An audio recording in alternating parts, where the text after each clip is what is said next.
E a gente vai dando continuidade então na nossa série em Gênesis, Origens. Hoje nós vamos começar o capítulo 3. Só que antes da gente ir lá para o capítulo 3, eu queria ler um texto aqui de 1 João. 1 João 2, do 15 até o 17.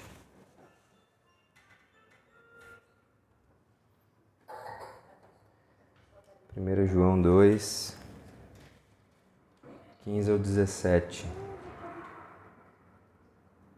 Diz assim: Não ameis o mundo, nem as coisas que há no mundo. Se alguém amar o mundo, o amor do Pai não está nele. Porque tudo o que há no mundo, a concupiscência da carne, a concupiscência dos olhos e a soberba da vida, não procede do Pai, mas procede do mundo. Ora, o mundo passa, bem como a sua concupiscência, mas aquele, porém, que faz a vontade de Deus, permanece eternamente. Amém. Agora pode abrir sua Bíblia lá em Gênesis. Gênesis 3. A gente vai mantendo esse texto de João aí em mente, enquanto a gente vai caminhando pelo sermão de hoje. Gênesis 3, a gente vai ler do 1 ao 7 hoje. No domingo que vem a gente finaliza o capítulo. Gênesis 3, do 1 ao 7, diz assim: Mas a serpente, mais sagaz que todos os animais selváticos que o Senhor Deus tinha feito, disse à mulher: É assim que Deus disse: Não comereis de toda a árvore do jardim? Respondeu-lhe a mulher: Do fruto das árvores do jardim podemos comer, mas do fruto da árvore que está no meio do jardim, Deus disse: Dele não comereis, nem tocareis nele, para que não morrais. Então a serpente disse à mulher: É certo que não morrereis, porque Deus sabe que no dia em que dele comerdes, se vos abrirão os olhos, e como Deus sereis conhecedores do bem e do mal. Vendo a mulher que a árvore era boa para se comer, agradável aos olhos, e árvore desejável para dar entendimento, tomou-lhe do fruto e comeu, e deu também ao marido, e ele comeu. Abriram-se então os olhos de ambos, e percebendo que estavam nus, coceram folhas de figueira e fizeram cintas para si. Amém. Vamos orar. Senhor, muito obrigado por esse momento. Muito obrigado, Pai, pela sua palavra. Muito obrigado porque o Senhor nos reúne em torno dela mais um dia, mais uma semana. Peço que o Senhor venha nos guiar nesse momento, que o seu Espírito Santo venha abrir nosso entendimento e venha guardar mesmo toda a direção, todo o ensino, todo o entendimento nos nossos corações, Pai. Em nome de Jesus. Amém. Então, gente, chegamos no capítulo 3, né? A queda do homem. É um ponto importante nessa série, né? Para a gente poder entender muito do que a gente vive nos nossos dias. E é interessante que até a gente chegar aqui, a gente já viu algumas coisas, né? É importante a gente lembrar algumas coisas que a gente já viu, para a gente entender o que está acontecendo aqui, né? Primeiro, a gente começou vendo, né, Deus se apresentando aí como o único Deus, né? O Deus que cria todas as coisas, que traz a existência do nada, toda a realidade, todas as criaturas. E esse Deus, ele se apresenta ao seu povo, né? Que são seus representantes. O registro de Gênesis é esse registro de Deus se apresentando ao seu povo. Esse Deus, o único Deus, o Deus verdadeiro, o Deus Criador, se apresentando ao seu povo, seus representantes. E ele faz isso, a gente viu, que é uma espécie de despaganização, né? Israel estava ali 400 anos no Egito e tal, um país pagão, estava imergido em dinâmicas completamente paganizadas, presos ali nos ciclos da natureza, né? Nessas religiões dos ciclos da natureza. Então, o povo de Deus estava impermeado disso. Então, Gênesis vem quando o povo está saindo desse ambiente, né? Provavelmente estava ou entrando em Canaã ou ele ainda estava na jornada no deserto. É mais ou menos nessa época. Então, Deus faz isso para poder dar para o povo ali uma correção da visão de mundo, uma correção da visão de realidade, né? Deus, então, ele vai começar a falar quem ele é, o que o mundo é e quem são os homens, quem são os seus representantes. É uma visão de mundo, uma visão de realidade, né? Então, por isso que em Gênesis a gente vai falar sempre sobre origem, sobre a realidade, né, o mundo criado, e sobre os interesses desse Criador sendo representados nesse mundo, nessa realidade. É disso que se trata Gênesis.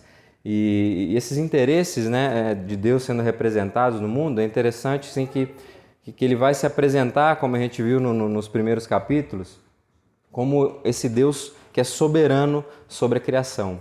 Essa criação que ele traz à existência, ele vai demonstrando como ele é um soberano sobre tudo isso, como ele está sentado no trono do universo. Ele não é um Deus que está só governando o coração dos representantes, ele é um Deus que está governando sobre todas as coisas. E a forma que ele se apresenta, né, aqui na narrativa de Gênesis, ele vai se apresentando por meio dos seus atos, a forma com que ele fala as coisas, chama as coisas à existência, ele nomeia. Ele vai fazendo isso, ele vai se apresentando, isso é muito típico de um rei soberano. E ele vai fazendo isso não com pessoas simplesmente, ele vai fazendo isso com tudo. Então Deus está sentado no trono do universo, ele se apresenta como esse Senhor soberano, né? E por meio dos seus atos ele vai então exercendo o seu domínio soberano sobre a realidade. E como ele faz isso, né? Ele vai fazendo isso com a presença do seu Espírito lá, né? Que o Gênesis traz sobre as águas, né? Que representavam o caos, né? A criação ainda sem forma, né? Ainda uma massa ainda que não tinha, uma matéria-prima, desculpa, que ainda não tinha uma definição, por assim dizer. Então, o mundo ele ainda era terra, né? Era ainda sem forma e vazia, e o Espírito de Deus estava pairando sobre a face das águas, ainda tinha era uma espécie de caos, né? Que tinha ali. E com a presença do seu Espírito, o que ele começa a fazer? Começa a falar, né? Ele começa a ordenar as coisas, né?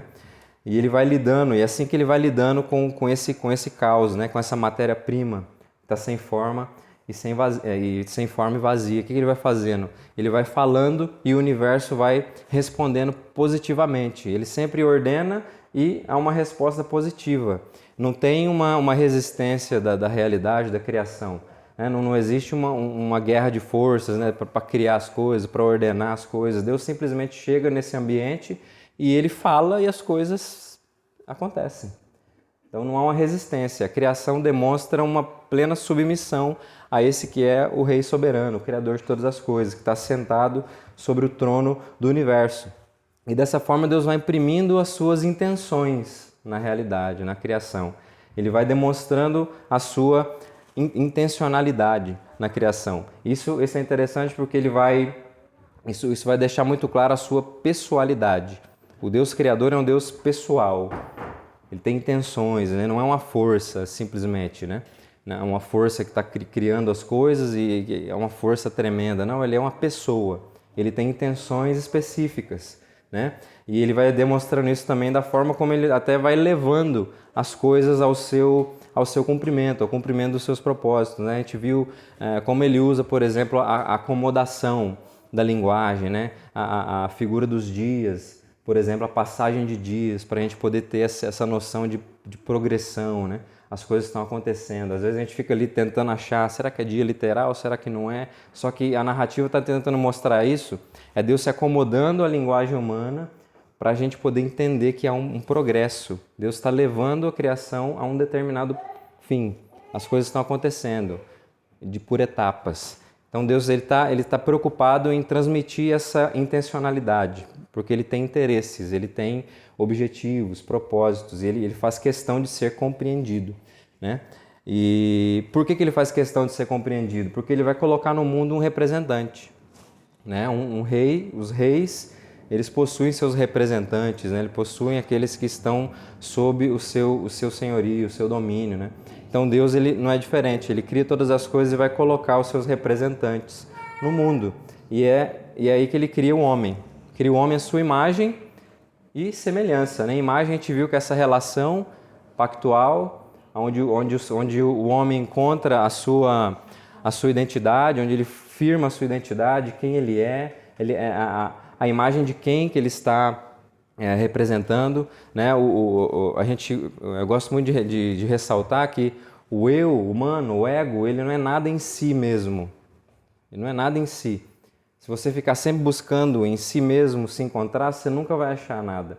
Quanto mais a gente se enfia nos nossos problemas, a gente vai sempre estar mais enfiado nos nossos problemas. A gente não vai encontrar resposta, porque a gente representa uma pessoa diferente, né? O fundamento da nossa identidade está em Deus, em outro lugar. A gente tem que olhar para fora, a gente tem que olhar para o alto, a gente tem que ouvir a voz que vem do alto para a gente entender quem a gente é. Então a imagem é isso se dá numa relação pessoal. Deus cria o homem com essa característica pessoal para encontrar nessa relação essas respostas, esse fundamento e tal. Só que ele também é criado à sua semelhança, ou seja, da mesma forma que esse Deus governa todas as coisas, esse representante ele vai governar, ele vai exercer domínio sobre a criação à semelhança desse rei. Então isso que significa, assim, de forma bem resumida, imagem e semelhança, né? E esse representante aí que a gente viu também que possui a estrutura necessária, né, para se desenvolver como um representante de um Deus pessoal, né? Deus cria, por exemplo, homem macho e fêmea, por exemplo, né? Você tem ali singularidade, pluralidade. É uma estrutura necessária para o ser humano poder se desenvolver no mundo. Isso vai dar para o ser humano um compromisso social também, uma responsabilidade social. E ele precisa se adequar a essas estruturas. A gente falou que Deus é um Deus que não tem problemas com estruturas. A gente falou isso também no início, né? Principalmente no tempo que a gente vive, pós-estruturalista, a galera trabalha muito essa ideia de que não há estruturas, é construção social. Mas a Bíblia não mostra isso pra gente. Existem estruturas e o ser humano precisa se submeter a elas se ele quer se desenvolver aos propósitos de Deus, né?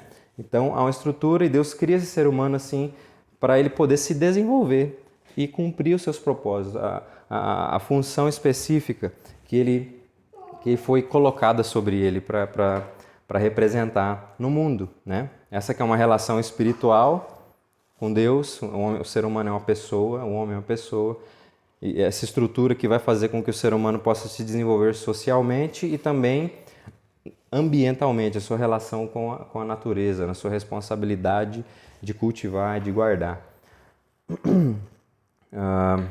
E aqui a gente vai ver que essas características relacionais, a gente vai ver que Deus especifica ela lá em Gênesis 2, do 15 ao 17. Eu só vou reler aqui para a gente ter mais claro aqui, porque esse texto ele é um pano de fundo para o que a gente vai tratar no capítulo 3, né? 2, do 15 ao 17.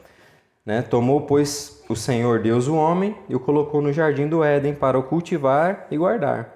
E o Senhor Deus lhe deu esta ordem: de toda a árvore do jardim comerás livremente, mas da árvore do conhecimento do bem e do mal não comerás, porque no dia em que dela comeres, certamente morrerás. Então o homem é colocado, Deus coloca o seu representante nesse jardim que é plantado por ele. O homem não faz nada, né? Ele não precisa se esforçar para criar um ambiente favorável, por assim dizer. Deus prepara tudo isso graciosamente e coloca esse representante nesse lugar, né? E para ele desfrutar de uma aliança, de uma relação. E é uma aliança, como a gente viu, tinha um objetivo de vida. Né? Deus coloca o homem e dá uma orientação para ele, o que ele tinha que fazer. E a única coisa que ele não podia fazer era não comer da árvore do conhecimento do bem e do mal. Porque no dia que ele comesse, ele ia morrer. Mas ele podia comer de toda a árvore. Então você tem aí uma ênfase na graça, no cuidado de Deus. Mas havia uma questão. Isso daí tem características de aliança, de pacto. Deus está colocando esse ser humano em um lugar de cuidado, né? Esse ser humano no lugar de beber de uma relação de vida. Deus iria sustentar esse representante graciosamente. Então é um cuidado de um soberano para com um servo, né? E esse ser humano tinha que responder com obediência, com submissão. Esse soberano não, esse servo, me desculpa, né? Ele tinha que responder com obediência, com submissão. Então o que o homem precisava fazer para se manter nesse lugar, né? Se submeter,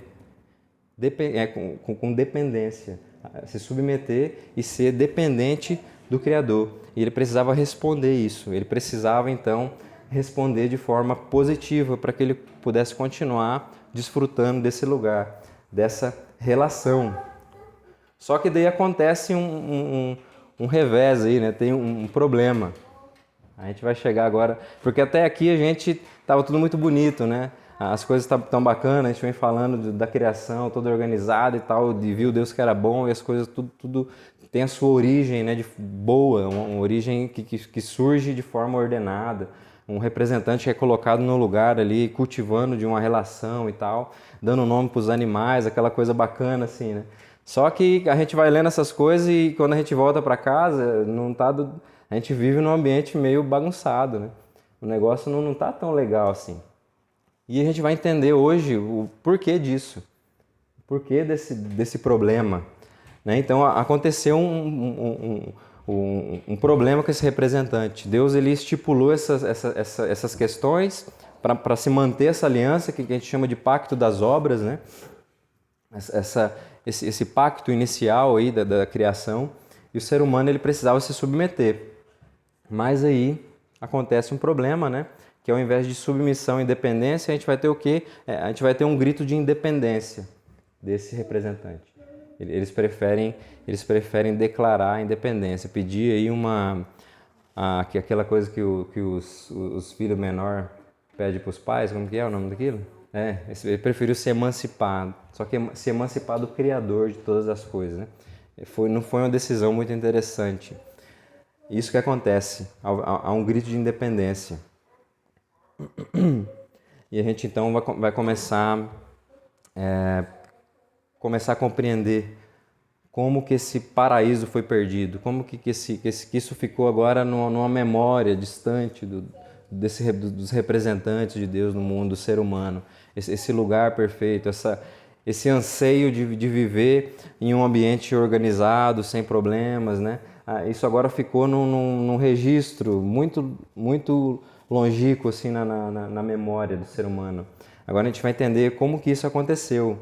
E isso é muito interessante falar sobre a queda, o pecado, essa rebelião do homem contra Deus, porque Gênesis ele vai nos dar a história das origens, né? A nossa série chama Origens, né? A gente vai ver aqui Deus se apresentando como Deus, né?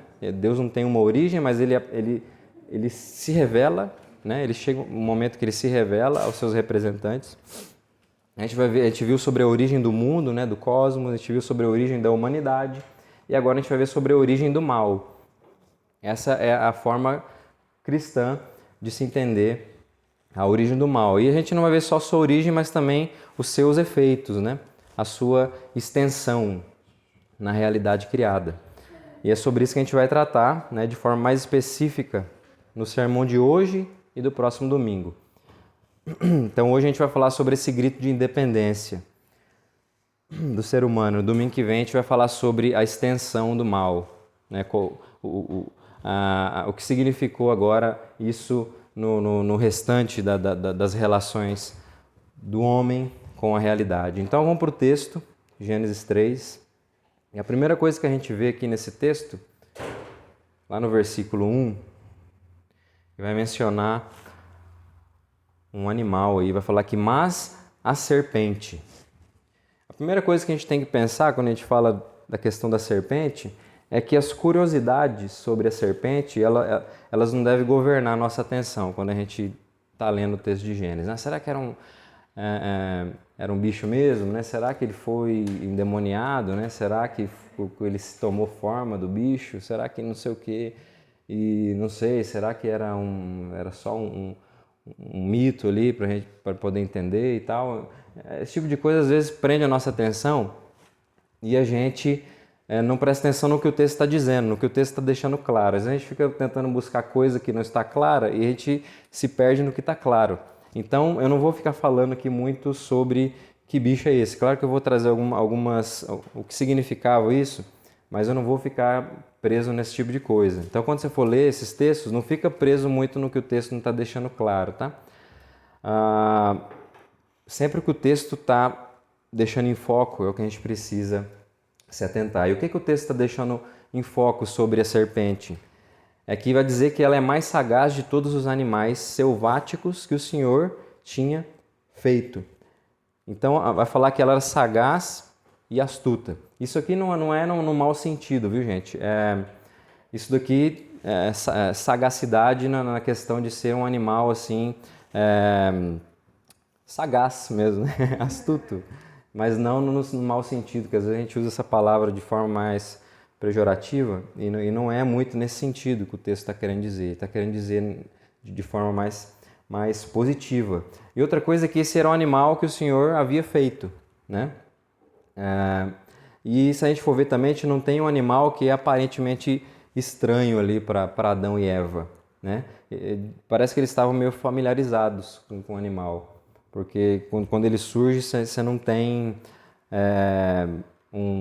eles não parecem espantados, tipo assim, pô, que bicho é esse? E Eva se espantou com aquela serpente e tal. Não fala. Simplesmente surge e começa ali um diálogo e tal. E parece que eles estavam familiarizados. Então parecia de fato um animal ali comum, né? E é interessante também porque a gente não sabe, né?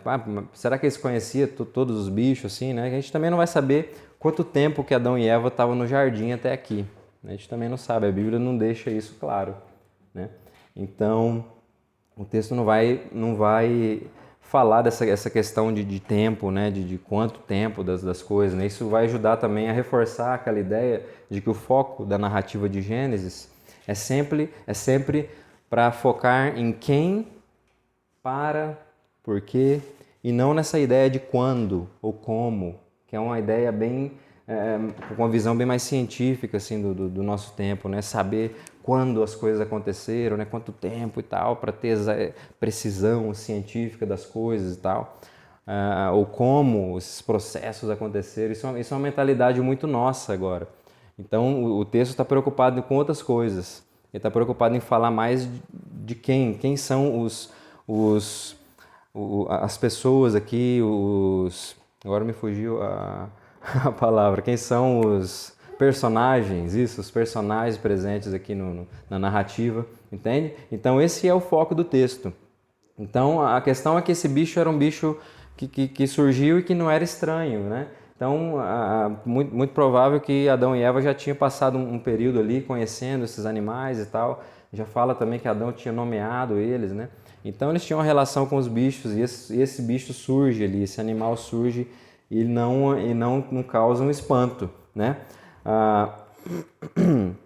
Então, o texto vai apresentar nesse ponto aqui a participação direta desse novo personagem dentro do enredo. Agora ele surge com a serpente e agora o que tá tentando mostrar pra gente é que começa agora a ter uma participação direta aqui. Ele não é só um dos animais que Adão deu o nome, mas agora ele começa a participar de uma cena importante, ele começa a participar de algo aqui.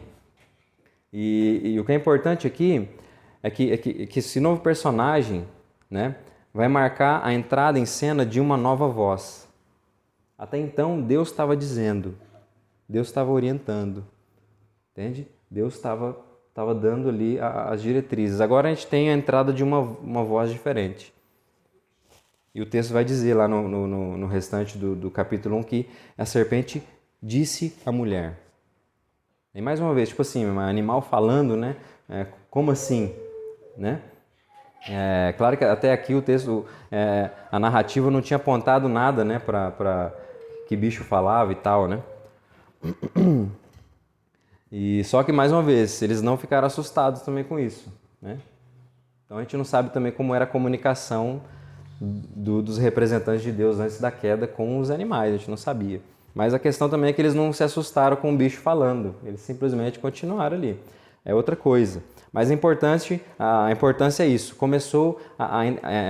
Agora a gente marca a entrada de uma nova voz aqui dentro da narrativa de Gênesis, né? Mas a gente não pode esquecer que essa serpente também era um bicho um pouco diferente, né? Porque também não falava que os outros bichos falavam e tal. Mas isso, o que precisa estar em foco é que uma nova voz está entrando. Mas o que a gente pode pensar assim sobre a serpente é que no que significava para aqueles ouvintes. O que a serpente significava para aquele povo que estava lendo o Gênesis naquele momento lá no deserto e tal, entrando em Canaã. O que a gente pode falar da serpente é que ela era um personagem um personagem muito significativo na arte e na literatura lá do Antigo Oriente Médio. Era muito comum, por exemplo, associar a serpente com a questão da morte e da astúcia. Era um bicho perigoso, né? E é justamente os dois aspectos aqui que estão presentes na narrativa. Essa questão da morte e da sua astúcia, né? Da sua perspicácia. Isso daqui são duas coisas que a narrativa de Gênesis está trazendo. E era muito comum, de fato, ter essa imagem da serpente, né? Então, resumindo, a serpente era um animal que representava perigo para aquelas pessoas que estavam lendo ali, né? Por exemplo, pensar no povo no deserto lá, do nada surge uma serpente, né? E você não vê, é um animal muito sorrateiro, tal, muito silencioso, e pica a pessoa, né? E na época ainda não tinha muito remédio, muita coisa, e ainda mais se fosse uma serpente muito venenosa, era morte na certa. Ou então a pessoa ia perder a perna, sei lá, ter alguma coisa muito complicada com ela. Então a serpente era esse animal assim que representava perigo, né? E não só na época do povo no deserto, né, gente? Até hoje, se a gente for ver, a serpente é um animal perigoso, assim, dessa questão do seu veneno, né? Se eu não me engano, há uns 2 anos atrás, por exemplo, o avô do meu cunhado faleceu com uma picada de cobra. Há 2 anos atrás, mais uns 2 ou 3 anos atrás. Né? Lá em Rondônia, né? Que lá a gente vive uma outra dinâmica, né? Mas ainda acontece, né? Então a serpente, ela representa um perigo, de certa forma, né? E ainda hoje, mas naquela época era algo mais claro. Mas a questão aqui, gente, é que esse animal, né, perigoso, astuto, ele apareceu ali e começou a falar com Eva, né? A entrada dessa nova voz. Mas aí o que essa nova voz aí que entrou em cena começou a dizer? Né? O mesmo versículo 1 diz assim, ó: é assim que Deus disse: não comereis de toda árvore do jardim? Esse personagem ele surge, né? Do nada ali, surge, né? Do nada não, porque tem um propósito, mas ele surge ali na narrativa. E ele começa a fazer uma referência às palavras de Deus. E é interessante aqui que ele começa a fazer referências distorcidas da palavra de Deus.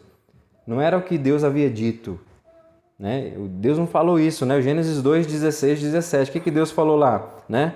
De toda a árvore do jardim comerás livremente, mas da árvore do conhecimento do bem e do mal não comerás. É isso que Deus falou. E ele chega e fala, né? Não comereis de toda a árvore do jardim. Deus não falou isso. Então a primeira coisa que essa nova voz, que a serpente começa a comunicar com Eva ali, é uma distorção das palavras de Deus. Ela começa a distorcer, ela começa a apresentar aquilo que Deus havia falado de uma forma meia verdade, por assim dizer. Ela não apaga totalmente, mas ela distorce, né? E é assim que surge. A primeira coisa que a serpente fala com Eva é uma distorção, uma referência às palavras de Deus, mas de forma distorcida. E aqui é interessante quando fala de fruto, né, e árvore, a gente precisa levar no mais literal mesmo, tá? É fruto e árvore mesmo. Mas representava e tal, será que era só uma representação? Não, vamos entender no seu sentido mais comum e ordinário. Por quê? Por quê, gente? Porque é muito importante a gente ter uma visão sacramental, né, desse elemento. Isso é muito importante. A gente começa a falar de visão sacramental aqui, em Gênesis já. Isso é muito importante para a gente poder pensar lá na frente no que acontece depois que eles comem, tá? Então é fruto e árvore mesmo, comum. Só que havia uma visão sacramental. O que é o sacramento? O sacramento é um sinal. Ele está sinalizando para outra coisa, né? Então aquele ali era um elemento ordinário, comum, que estava comunicando uma realidade maior da parte de Deus. Deus estava querendo comunicar algo maior, só que estava usando aquele elemento ordinário ali, uma árvore e um fruto, para comunicar isso. Entende? Então a gente entende fruto e árvore no seu uso mais comum. Tá? E continuando aqui, o que estava sendo comunicado com esse fruto e com essa árvore? Né? Que era que a necessidade de uma submissão e uma obediência do homem, dos seres humanos, da humanidade, né? uma obediência confiante, é isso que estava sendo comunicado, essa necessidade dessa submissão e dessa obediência confiante a Deus. O homem precisava ter em Deus o seu único parâmetro de satisfação e de orientação no mundo. O homem precisava se submeter e encontrar em Deus esse ponto de parâmetro, de referência. Era em Deus que o homem precisava encontrar a sua satisfação e a sua orientação na realidade. Né? É um parâmetro de julgamento moral, estético e assim por diante. Deus tinha que ser esse ponto de referência para o ser humano. Então o acesso à árvore, o fruto, estava comunicando isso, essa necessidade que o homem precisava ter, essa submissão que o homem precisava ter em relação a Deus. E a serpente ela vai buscar inverter a perspectiva de Eva aqui em relação às palavras de Deus. Né? Ela vai deixar, por exemplo, ela está buscando fazer Eva deixar aquela perspectiva de cuidado, né, de abundância, de dádiva, para poder assumir uma perspectiva de falta, de mesquinhez, de retenção da parte de Deus. Ela quer incitar em Eva um olhar de dúvida em direção à pessoa de Deus. E as palavras aqui da serpente, ela vai começando a construir esse cenário. Entende? Deus falou que ela podia comer de toda a árvore, mas tinha uma só que não era para comer. E daí ele vem e fala, a serpente vem e fala que Deus falou para não comer nada. Então ele está trazendo ela para o aspecto negativo ali da coisa, da proibição. Ele está trazendo a atenção de Eva para a proibição. Olha para a proibição, olha para o que você não tem. Entende? Ele está tentando mudar a perspectiva. Ele está tentando tirar a Eva dessa perspectiva de um Deus que está cuidando abundantemente para falar que ele é um Deus mesquinho, que está retendo. Né? Não, Deus é mau, ele não está deixando você comer das árvores, de nenhuma árvore. Olha só, e é mentira, isso é uma distorção, mas ele está construindo um cenário aqui. E a continuação do texto vai mostrar para a gente que essa fala da serpente, ela de certa forma acabou incomodando. Ela gerou um impacto aí, em Eva de alguma maneira. Né? O versículo 2 e 3 vai dizer assim, ó, olha a resposta de Eva. Do fruto das árvores do jardim podemos comer, mas do fruto da árvore que está no meio do jardim, disse Deus, dele não comereis, nem tocareis nele, para que não morrais. O que muda aqui na fala de Eva? A fala de Eva, ela trouxe um acréscimo agora. A serpente, ela distorceu, tentou tá fazendo a perspectiva de Eva mudar, e quando Eva responde, ela já responde demonstrando que ela está sendo fisgada, ela está incomodada. Ela até acrescentou agora alguma coisa que Deus não falou. Nem tocareis nele. Deus não falou isso. Deus não falou que o homem não podia tocar no fruto da árvore, do conhecimento do bem e do mal. Ele falou que não podia comer. Mas ela colocou, ela acrescentou um rigor extra àquilo que Deus havia ordenado. Né? O que isso está demonstrando? Que Eva está começando a enfatizar a proibição. Eva está começando a enfatizar um Deus que está retendo as coisas, não um Deus rigoroso, um Deus que ele é chato, entende? Rabugento, nem encosta nisso aí. E ela está caindo nisso, a perspectiva dela está mudando. Então, Eva está sendo fisgada pela isca da serpente. E percebendo essa inclinação de Eva, né, a serpente ela então vai arrematar aí com muita perspicácia a sua incitação. O que a serpente vai dizer lá no versículo 4? É certo que não morrereis. A serpente então começa a pôr em xeque aqui agora a fidelidade da palavra de Deus. Deus falou que ia morrer se comer. E Eva trouxe mais rigor ali, não faça, né? Só que daí a serpente vem e faz o quê? Agora ela vai começar a pôr em xeque a fidelidade da palavra de Deus. Isso não vai acontecer. Né? Esse contexto de juízo, um Deus que vai te cobrar uma coisa por você fazer isso, esquece, não vai acontecer. Pode ficar tranquilo. Então ele está pondo em xeque, a serpente agora está pondo em xeque a fidelidade da palavra de Deus. Ela tenta tirar de cena o peso, né? A veracidade da principal consciência, da principal consequência da desobediência a Deus. Ela está tentando afastar isso, deixar isso um pouquinho mais de lado, mais obscuro. Está tentando fazer a Eva tirar de vista isso. Não vai acontecer nada, né? E a serpente vai continuar. Porque Deus sabe que no dia em que dele comerdes, se vos abrirão os olhos. O que agora a serpente vai pôr em xeque? Ela vai pôr em xeque a própria confiabilidade de Deus. Né? Esse Deus ele quer manter vocês ignorantes, né? Não confie nele. Esse Deus está proibindo você de fazer essas coisas, ele está querendo deixar vocês aí sem saber das coisas. Ele sabe que quando vocês comer, não vai acontecer nada. O que vai acontecer é que vocês vão ter os olhos abertos. É isso que vai acontecer. E continua aí, a serpente continua pondo em xeque aquilo que Deus havia falado, continua distorcendo, continua tentando obscurecer as ordenanças de Deus. E por fim, o que a serpente vai dizer lá no versículo 5? Como Deus sereis conhecedores do bem e do mal. Então, a serpente ela conclui a sua incitação afirmando agora a não necessidade de Deus. Né? A ideia de que o acesso ao fruto ele ia tornar o homem, essa criatura, como Deus, capaz de agora orientar-se no mundo por si só, sem mediações, entende? Agora só que independentes, autônomos. Vocês vão ser como Deus, vocês não vão precisar mais dele, agora vocês vão conseguir fazer as coisas sozinhos.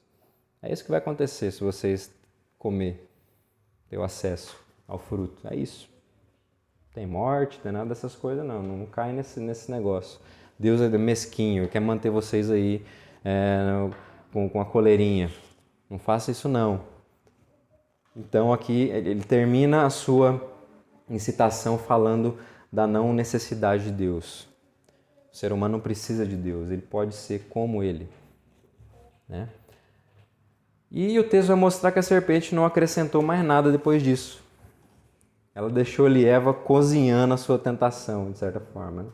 Né? Agora lida com isso aí. Né? Tá aí, joguei. Né? Lida com isso daí. E nem sequer ela pega o fruto e dá para Eva. Tem algumas fotos que mostram a serpente assim dando a fruta, né? Uns quadros, né? Mas ela não faz isso. Ela só lança a tentação. Ela só distorce as palavras de Deus e deixa ali Eva cozinhando aquilo ali. E o que acontece então? Qual foi a resposta, né? Qual foi a postura dos representantes de Deus na criação? Qual foi, né, gente? Vamos criar uma expectativa. Né? Versículo 6. O que diz lá? Vendo a mulher que a árvore era boa para se comer, agradável aos olhos e árvore desejável para dar entendimento, tomou-lhe do fruto e comeu, e deu também ao marido, e ele comeu. Então, qual é a postura, gente? Eva foi seduzida pelas incitações, né? pela tentação da serpente. A confiança que deveria ser cultivada, né, de que a humanidade seria satisfeita e orientada no mundo pelo Deus Criador e Senhor, ela foi trocada agora pela desconfiança. Houve uma ruptura aí, nesse momento.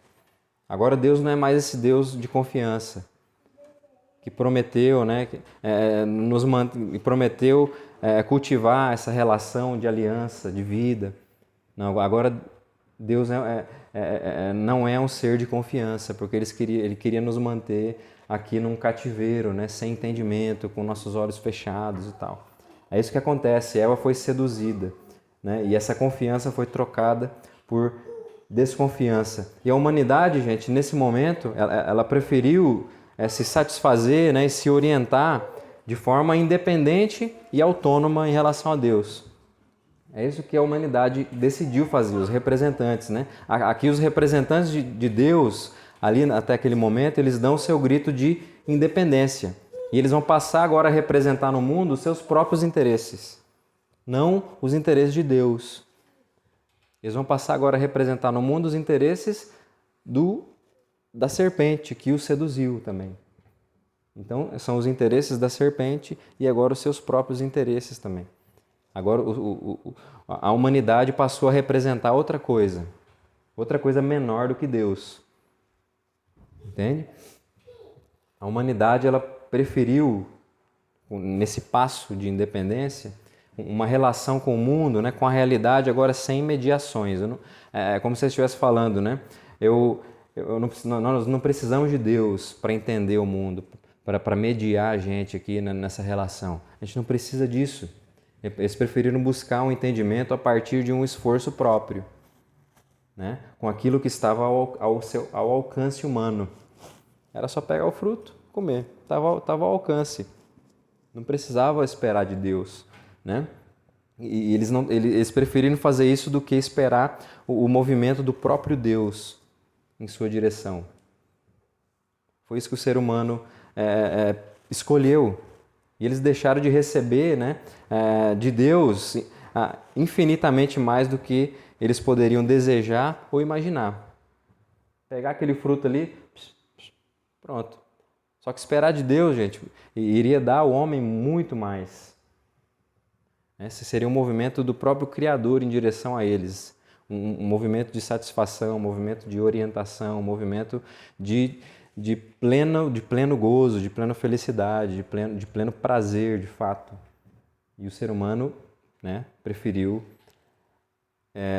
uma relação com o mundo, com a realidade, sem essa mediação. Então, Adão e Eva preferiram dar ouvidos a uma criatura ao invés do Criador. O que aconteceu? Eles foram subjugados ao invés de subjugar. Isso que aconteceu. Se tornaram menores do que aquilo que eles foram feitos para ser. Esse foi o lugar que o ser humano, que o homem, que a humanidade conseguiu chegar, dando esse grito de independência, desobedecendo às diretrizes de Deus. E o importante também é que aqui, gente, esse peso, né, da queda, do pecado, da desobediência, ele recai para ambos, Adão e Eva, de forma igual. Às vezes o pessoal fica tentando falar não, que a mulher foi mais culpada e o homem só foi arrastado e não sei o quê. É humanidade, tá? Humanidade. O peso aqui é para ambos. São para os representantes de Deus no mundo. E isso é muito interessante porque esse lance de Eva ter comido e ter dado para Adão o fruto, né? Tipo, muita gente fala que a culpa foi da mulher, o homem só foi enganado, aquela coisa toda, né? Não é isso, não é bem isso. Tem algumas traduções, né, principalmente a Nova Almeida atualizada e a King James atualizada, eles vão fazer questão de deixar no texto ali de que Eva deu fruto a seu marido que estava com ela. Ou seja, Adão estava ali vendo tudo. Estava ali assistindo ali a cena, assistindo o bate-papo. Ele estava sendo seduzido também, senão ele tinha interferido. Entende? Adão não interferiu, isso quer dizer o quê? Que ele estava sendo seduzido da mesma maneira. O negócio estava ficando interessante também para ele, da mesma forma. Então, aqui a gente tem uma clara negligência, né, do cuidado de Adão para com a sua mulher, de Eva para com a criação. No fim, né, ambos acabaram negligenciando o seu papel como representantes responsáveis no mundo. Então foi uma queda da humanidade mesmo, não tem esse peso, né? A mulher é mais pesada, o homem não sei o quê, é o homem que não cuidou da mulher. Gente, aqui ambos, os dois são responsáveis por esse passo de independência. Então, dessa maneira, a humanidade ela teve então seus olhos abertos. Aquilo que a serpente falou aconteceu mesmo. A humanidade teve seus olhos abertos. Só que a questão é que fez por um caminho contrário àquele que Deus gostaria, um caminho contrário àquele que Deus havia planejado. E o versículo 7, né, o último aqui do texto que a gente está lendo, diz assim, né, que abriram-se então os olhos de ambos e percebendo que estavam nus, coceram folhas de figueira e fizeram cintas para si. Perceberam que estavam nus. Então, a tentativa de buscar entendimento por si mesmo, fez a humanidade conhecer o bem e o mal, de fato, só que pelo caminho do mal, da falta, e não da dádiva, não da graça, não do cuidado, não da satisfação. É diferente, de fato, abrir os olhos, vocês vão conhecer o bem e o mal, só que pelo caminho do mal, da falta. Agora vocês vão ter contato com o bem, de vez em quando. Entende? Essa é a questão. De fato, os olhos se abriram. Né? Então, ao comerem do fruto ali, Adão e Eva simplesmente se depararam, né, com o mesmo mundo de sempre. Pô, o que aconteceu? Nada. Se depararam com os mesmos corpos de sempre. Do mesmo jeito. Só que agora estava tudo descoberto de sentido, de significado, de propósito. Né? Agora não tinha mais um horizonte de vida, não tinha mais um horizonte de esperança. Eles se viram agora como criaturas desprotegidas, envergonhadas, amedrontadas, diante dessa realidade vazia. Né? Aquele mundo sacramental, né? Que era cheio de significado, né? Que constantemente comunicava ali o cuidado do Deus Criador, do Senhor de todas as coisas, agora se tornou escuro, aterrorizante, por isso que o homem fica com medo. Né? Porque aquelas árvores ali que simbolizavam o cuidado de Deus, a gente vai ver na continuação do texto que eles usou para se esconder dele. Agora eles estão usando as coisas de Deus, da criação, para poder fugir, né? Para poder tentar remendar o negócio. Né? Por quê? Porque agora é preciso se esconder, se tapar, se revestir. Agora é preciso remendar essa situação de alguma forma. E é isso que o texto diz, né, no final do versículo 7, que eles coceram folhas de figueira e fizeram cintas para si. Os homens começam a usar da criação para tentar remendar o problema que eles causaram. Esse mundo agora ficou cheio sem sentido, vazio, tá feio o negócio. Tô com medo, não sei para onde eu vou mais. Esse horizonte de vida sumiu. E agora? Estou envergonhado, porque agora eu estou me vendo de uma forma diferente. Eu preciso me tapar, preciso me esconder. Eu estou desconfiado de tudo. Eu estou com medo de tudo. Eu tenho dificuldade de me relacionar com o outro. Por quê? Porque eu não sei. Né? Os olhos se abriram, só que agora a realidade está pobre. Né? A realidade perderam a mediação correta com as coisas, né? Visão sacramental. Por isso que a gente tem uma dificuldade com visão sacramental da realidade, do mundo. A gente não consegue entender Deus agindo pelas coisas comuns. O ser humano tem essa dificuldade. Por quê? Porque rompeu a mediação. Agora a gente usa as coisas para remendar os problemas. A gente está usando as coisas para tentar resolver as coisas, né? Esse é o tipo de condição, né, que a independência e que a autonomia humana conseguiu produzir. É isso. Esse é o tipo de condição. Desconfiança, vergonha, medo. É isso. A única coisa, né? Então, nessa tentativa aí de encontrar uma liberdade independente, a humanidade, na verdade, acabou se lançando numa escravidão egocêntrica, idólatra. É isso que aconteceu. Se tornaram menores do que eles foram feitos para ser. Na tentativa, né, de subir acima de Deus, para ser como Deus, a humanidade acabou se lançando num abismo, num buraco. Isso que aconteceu.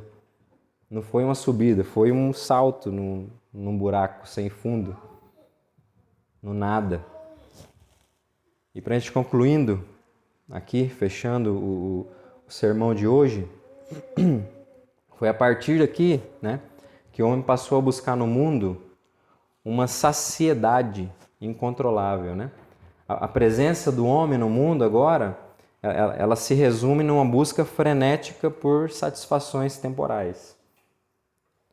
Agora o ser humano ele passou a consumir as coisas, ao invés de servir.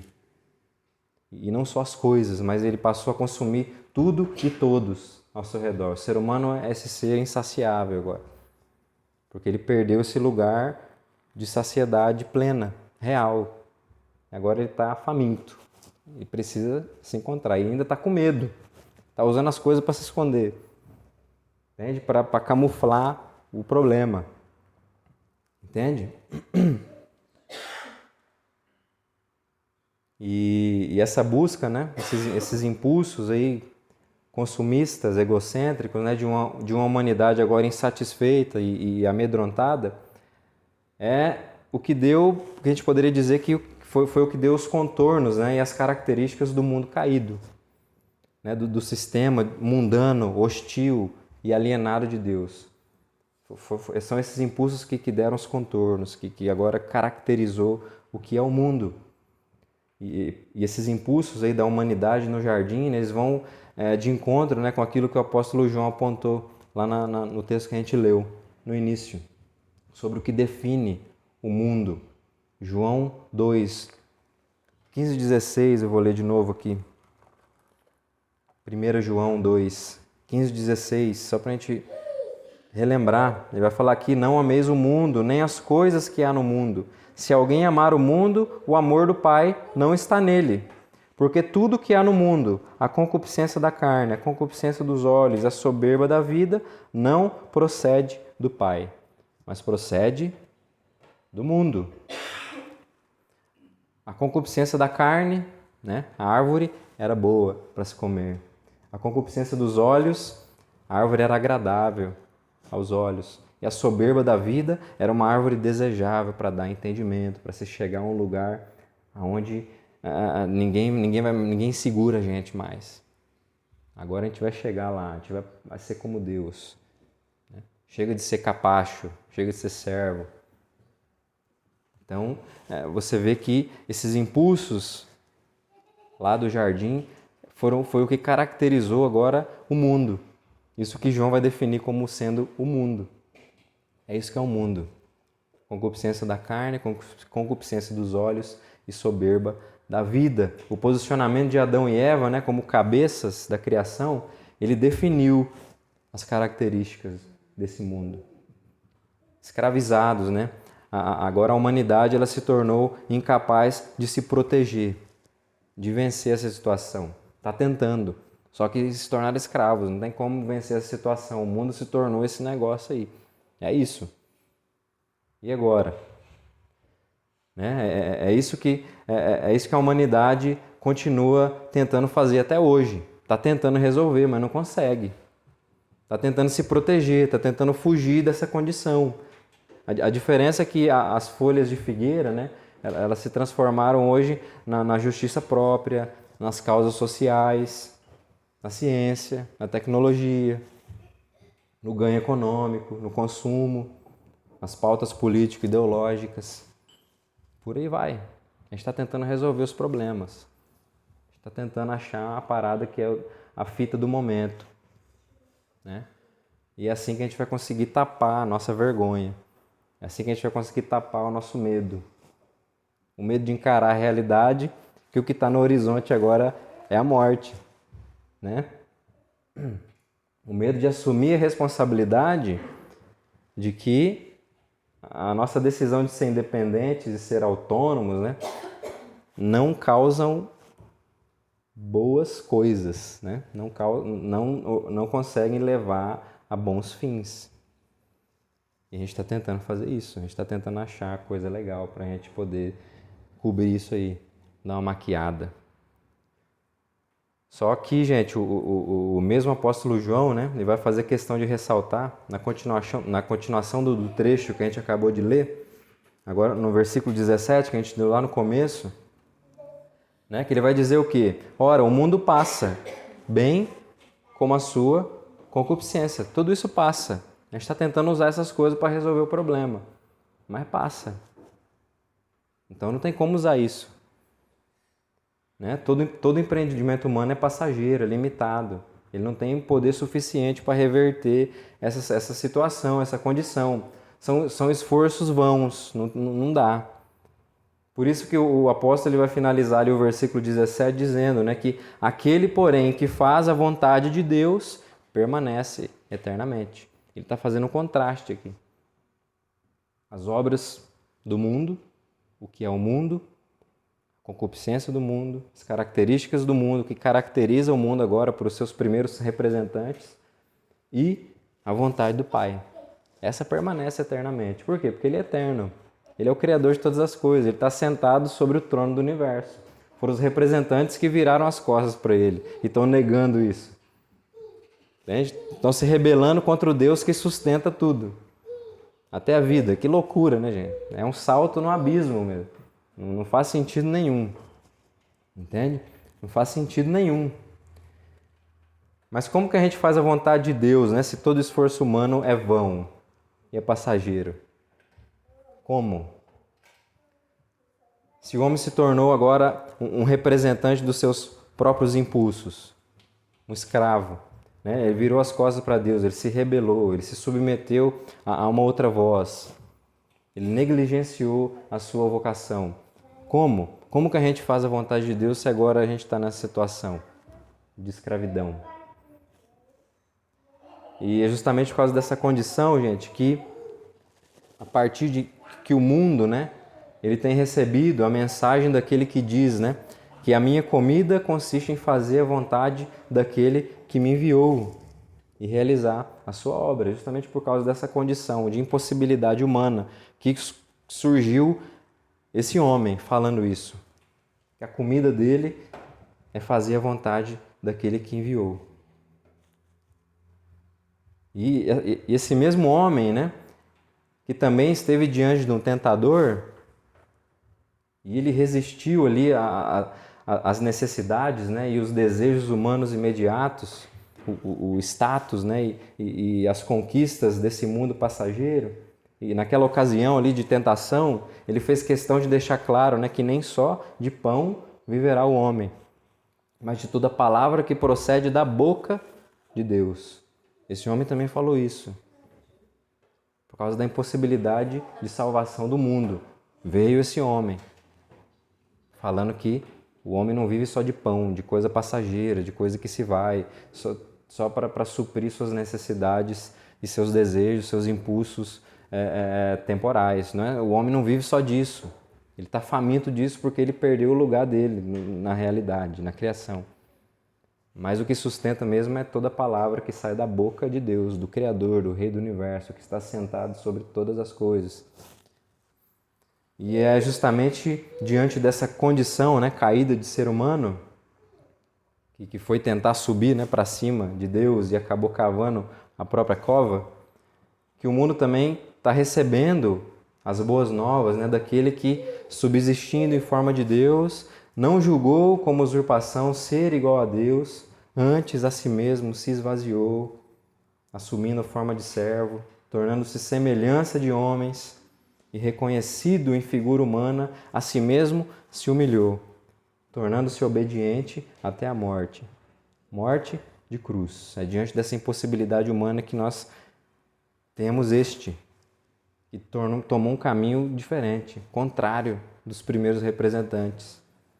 Né? E é por meio deste, né, o Filho de Deus, Filho do Deus vivo, a palavra divina, né, que se fez carne, esse que deixou esse lugar, que subsistia já como Deus, mas ele não se esforçou a ser como Deus enquanto ele estava cumprindo a sua missão no mundo.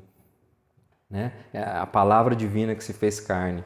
É por meio deste que o mundo agora tem no seu horizonte outros contornos, outras características. É por meio dele que a verdadeira humanidade, né, a verdadeira representação de Deus no mundo, ela é vivida e revelada, de fato.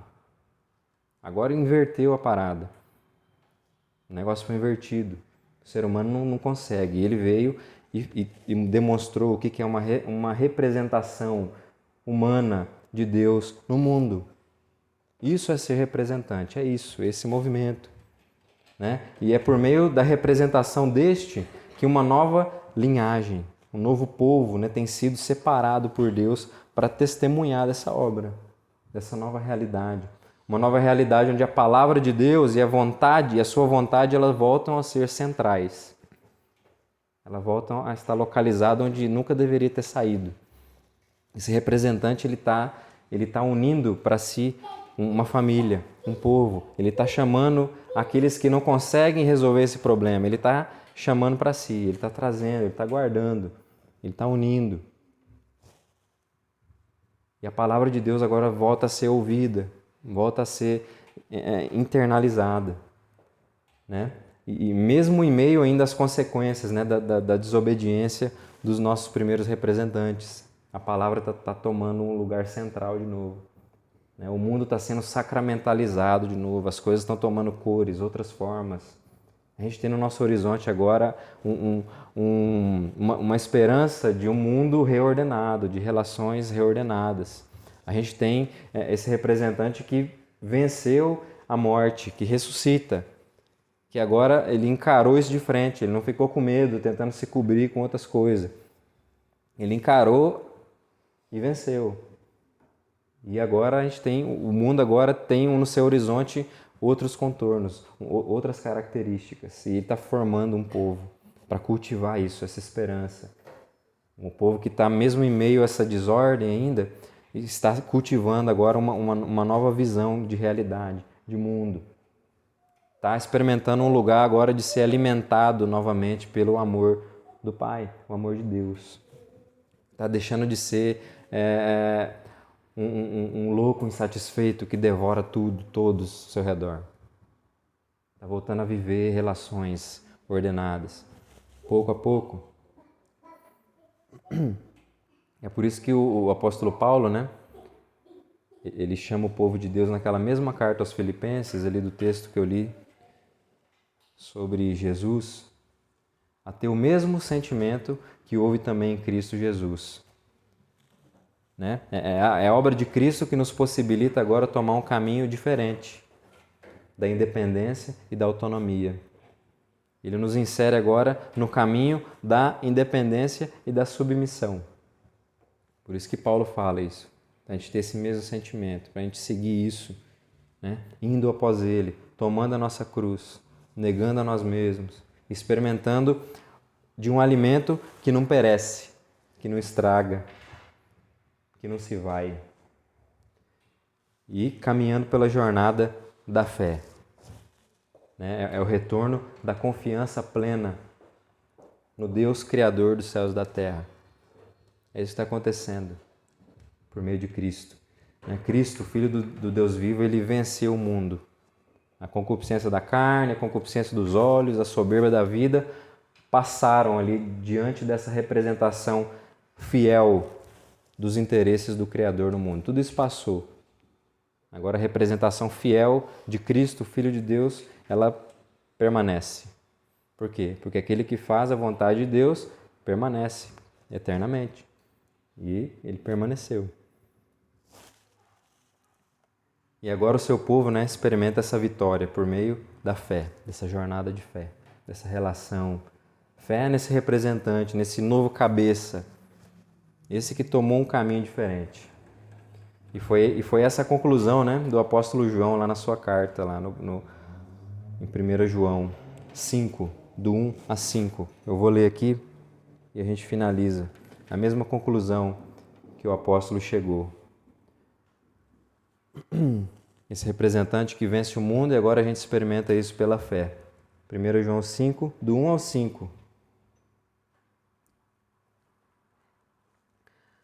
Todo aquele que crê que Jesus é o Cristo é nascido de Deus.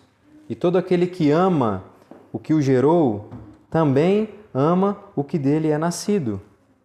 Nisto conhecemos que amamos os filhos de Deus, quando amamos a Deus e praticamos os seus mandamentos. Porque este é o amor de Deus, que guardemos os seus mandamentos. Ora, os seus mandamentos não são penosos, porque tudo que é nascido de Deus vence o mundo. E esta é a vitória que vence o mundo, a nossa fé. Quem é que vence o mundo, senão aquele que crê ser Jesus, o Filho de Deus? Essa é a única maneira da gente desistir das folhas, dos remendos, né? Das nossas folhas agora, né, contemporâneas, que eu citei anteriormente.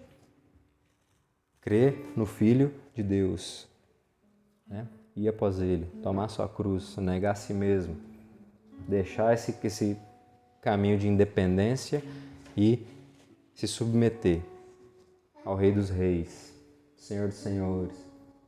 Ele quer nos satisfazer no mundo, nos orientar. Amém? Então que o Senhor nos abençoe.